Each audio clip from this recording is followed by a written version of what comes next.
आज आमी national commission for schedule tribes new Delhi हांगा आयिल्ल्या. येवपाक कारण अशें की जो रामा कांदोळकर जो एक्टिविस्ट आसा आनी ट्रायबल लिडर आसा तेजेर एक एट्रोसिटी जाल्ली. ऑर्बिलो वालीस म्हणून ते पंचायत सेक्रेटरी सांकवाळ ताणें असॉल्ट केल्लो, अब्यूज केल्लो जातीच्या नांवान. आनी ती कंप्लेन आमकां गोंयांत जाय तसो आमकां न्याय मेळ्ळो ना म्हणून आमी नॅशनल कमिशना कडेन आयिल्ले. आयज नॅशनल कमिशन फर्स्ट हियरींग जाल्ली आमकां आपयलो. त्या संदर्भात जी कितें म्हायती जाय ती आमी नॅशनल कमिशनान दिल्ली आसा. आनी जे बाकीचे कोण दुसरी पार्टी रिस्पोंडंट पार्टी आसा ते सुद्दां आज कोण आयिल्ले ना. हांव आज स्वता हांव आनी आमचो गोमंतक गौड मराठा समाजाचो आमचो वर्कींग प्रेसिडेंट प्रसाद गांवकर आमी हांगा रिप्रेझेंट केले.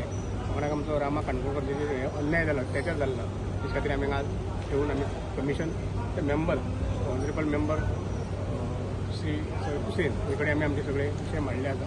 आनी आमी मागणी केल्ली की आमकां जातींतल्यान आमकां ह्या गोश्टीर एट्रोसिटी कितें न्याय मेळपा खातीर तुमी आमकां एश्युरन्स दिल्ले आसा की तुमचें कितें आसा तें ताका सांगल्या की कितें तुमचे कितें विशय आसा ते आपल्या कडेन पावया आनी करून घेवपाची जबाबदारी आपूण घेता.